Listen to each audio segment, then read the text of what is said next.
The Hare and the Tortoise. There once was a speedy hare who bragged about how fast he could run. Tired of hearing him boast, the tortoise challenged him to a race. All the animals in the forest gathered to watch. The hare ran down the road for a while and then paused to rest.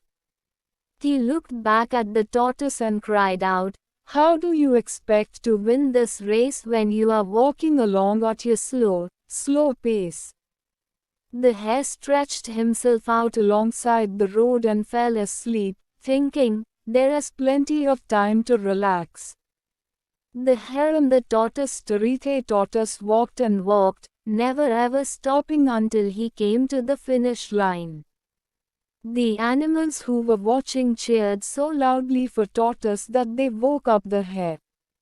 The hare stretched, yawned and began to run again, but it was too late.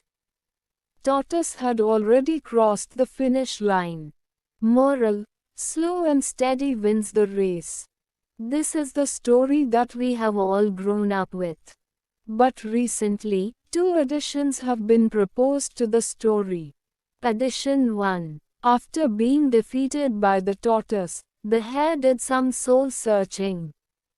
He knew that though he had tried hard in the beginning, he was not consistent, and had grown overconfident. He was determined to undo his mistakes, and invited Tortoise for another race. This time, the rabbit was careful to run the whole distance, and of course, emerged the winner.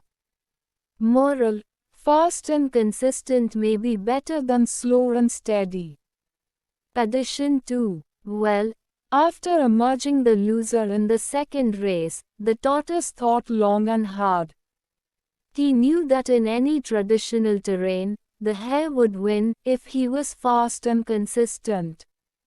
Therefore, he thought of a non-traditional terrain for the race. Then he invited the rabbit for another race. This time the rabbit laughed out loud, thinking that the tortoise was out of his head. But the tortoise insisted that there should be another race and the terrain would be decided by the tortoise. The rabbit agreed to the idea. The race began. The rabbit was leading in front, with the tortoise far back trundling along. Around halfway through the race, they came across a river. The rabbit halted on the bank of the river, wondering how to cross the river. Meanwhile, the tortoise approached the river slowly, got into the water, swam across, climbed up on the other bank, ran the last few kilometers, and won the race. Moral: when your capabilities are below par, choose a playing ground that gives you a natural advantage.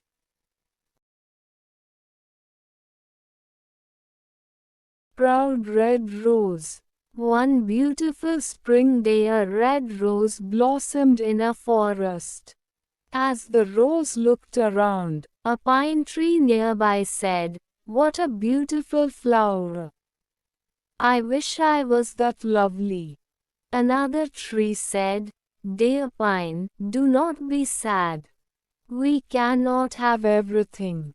The rose turned and remarked, "It seems that I am the most beautiful flower in this forest." A sunflower raised its yellow head and asked, "Why do you say that? In this forest there are many beautiful flowers.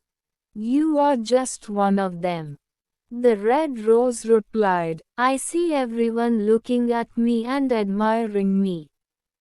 Then the rose looked at a cactus and said, "Look at that ugly plant full of thorns." The pine tree said, "Red rose, what kind of talk is this?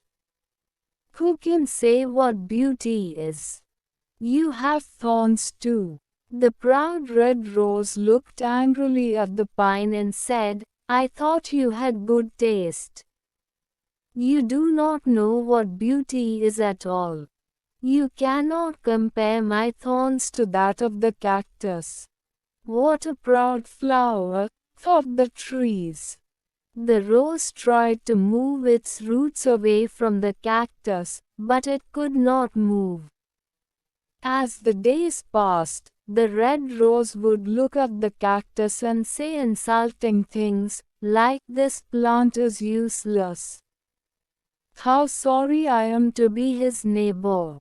The cactus never got upset and even tried to advise the rose, saying, "God did not create any form of life without a purpose."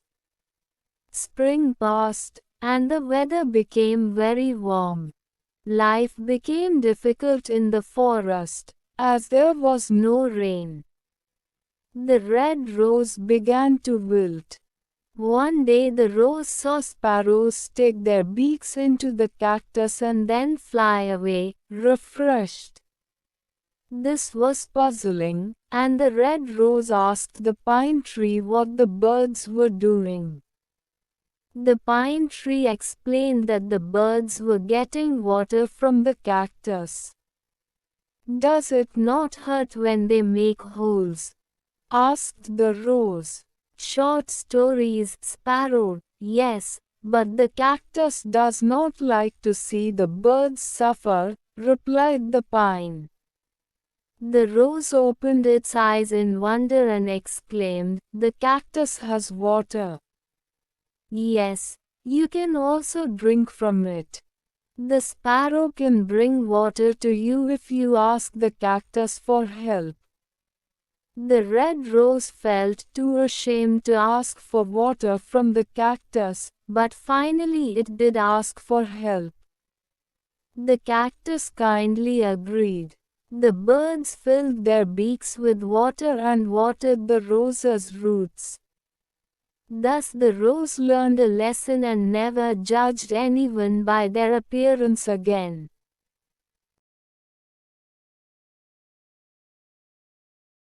An apple tree and our parents. Once upon a time there was a huge apple tree. A little boy used to come to play near the tree. He would search for juicy apples. He would play alongside the tree and rest under the shade.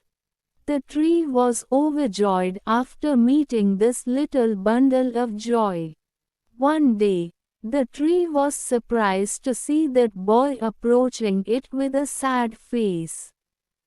"Come on, little boy. Play with me," the tree asked the boy. "I am no longer a kid to play around tree like you," the boy scowled at the tree. "I need toys. I need money to buy toys of various designs and sizes," the boy told the tree.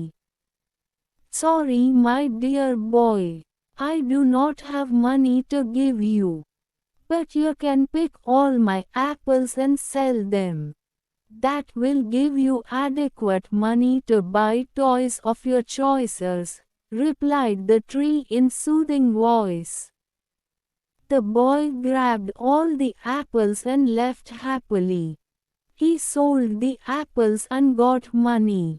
He bought toys of his choices. Spring bid adieu and autumn came by, but there was no sign of the boy. One morning, the tree saw its friend. That little boy had grown up into a big man. "Come and play with me," the tree said. "I cannot play. I have family now. We need a house for shelters. Can you help me?"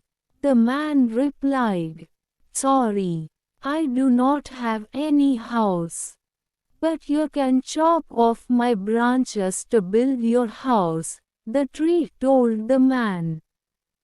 The man cut all the branches of the tree and left happily. The tree was glad to see his friend smiling again. The man returned one evening to the apple tree. "Come and play with me," the tree asked the man. "I am getting old. I want to go sailing to relax myself.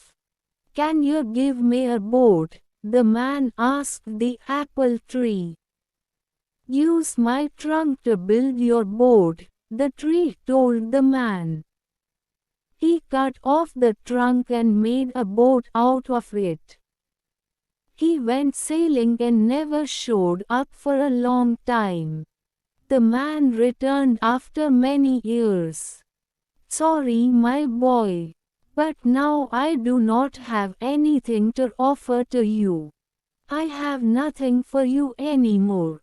No more apples, no more branches, no more trunks for you to climb on, the tree said with a pain in its voice. No problem. I too do not have any teeth to bite, and I am too old to climb trees, the man replied. I just need a place to rest after all these days, the man replied. Old tree roots are the best place to lean on. Come on and sit down with me and rest, the apple tree replied with a concern in its voice. The old man sat down. The apple tree was glad and smiled with tears. This is the story of every person. The tree is like our parents.